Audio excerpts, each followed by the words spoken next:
ಕನ್ನಡ ರಾಜ್ಯೋತ್ಸವವನ್ನು ಕನ್ನಡ ಕುಲಕೋಟಿ 7 ಕೋಟಿ ಕನ್ನಡಿಗರು, ನನ್ನ ಎಲ್ಲ ಹೋರಾಟಗಾರರು, ರೈತಾಪಿ ಬಂಧುಗಳು, ಕಾರ್ಮಿಕರು, ವಿದ್ಯಾರ್ಥಿಗಳು, ಉದ್ಯಮಿಗಳು ಎಲ್ಲರೂ ಸಹ ಆಚರಣೆ ಮಾಡಬೇಕು ಅಂತೇಳಿ ತಮ್ಮಲ್ಲಿ ಕೈ ಮುಗಿದು ಮನವಿಯನ್ನು ಮಾಡ್ತೇನೆ.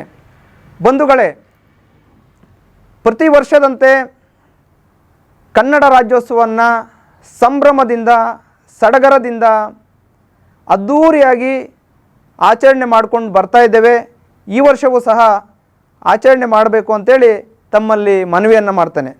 ಮತ್ತೊಂದು ವಿಚಾರ, ಪ್ರತಿ ವರ್ಷ ಎಲ್ಲ ನಮ್ಮ ರಾಜಕಾರಣಿಗಳಿಗೂ ಮನವಿ ಮಾಡ್ತೇವೆ, ನೀವು ಸರ್ಕಾರದಿಂದ ಒಂದು ಆದೇಶವನ್ನು ಮಾಡಿ ಅನೇಕ ಖಾಸಗಿ ಶಾಲೆಗಳು, ಖಾಸಗಿ ಕಂಪನಿಗಳು, ಉದ್ಯಮಿಗಳು, ಒಂದಷ್ಟು ಹೊರ ರಾಜ್ಯದಿಂದ ಬಂದಂತಹ ಅನ್ಯ ಭಾಷಿಕರು ಈ ಕನ್ನಡ ರಾಜ್ಯೋತ್ಸವವನ್ನು ಆಚರಣೆ ಮಾಡದೆ ಉಡಾಪೆಯನ್ನು ಮಾಡ್ತಾರೆ.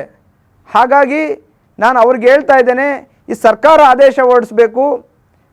ಹೋದ ವರ್ಷ ನಮ್ಮ ಮುಖ್ಯಮಂತ್ರಿಗಳು ಹೇಳಿದ್ರು ಮಾತಿಗೆ, ಆದರೆ ಕಟ್ಟುನಿಟ್ಟಾಗಿ ಆಚರಣೆ ಮಾಡುವಂತಹ ಒಂದು ಸರ್ಕಾರ ಆದೇಶವನ್ನು ಹೊರಡಿಸಲಿಲ್ಲ.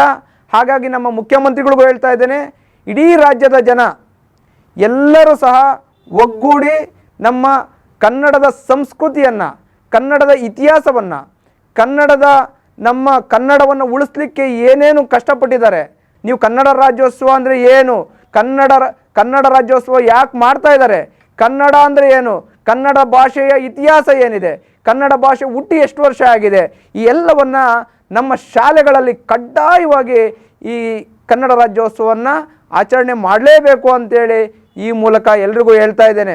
ಆ ಶಾಲೆಯಲ್ಲಿ ಯಾವ ಖಾಸಗಿ ಕಂಪ್ನಿಗಳಲ್ಲಿ ನೀವು ಕನ್ನಡ ರಾಜ್ಯೋತ್ಸವ ಮಾಡಲಿಲ್ಲ ಅಂದರೆ ನಿಮ್ಮ ವಿರುದ್ಧ ಹೋರಾಟ ಮಾಡಲಿಕ್ಕೆ ನಾವು ತಯಾರಾಗಿದ್ದೇವೆ ಅಂತ ಸಹ ಈ ಮೂಲಕ ಹೇಳ್ತಾ ಇದ್ದೇನೆ. ಸಿರಿಗನ್ನಡಂ ಗೆಲ್ಗೆ, ಸಿರಿಗನ್ನಡಂ ಬಾಳ್ಗೆ, ನಮ್ಮ ಕನ್ನಡ ಗಲ್ಲಿ ಗಲ್ಲಿಗೆ, ನಿಮ್ಮ ಮನೆ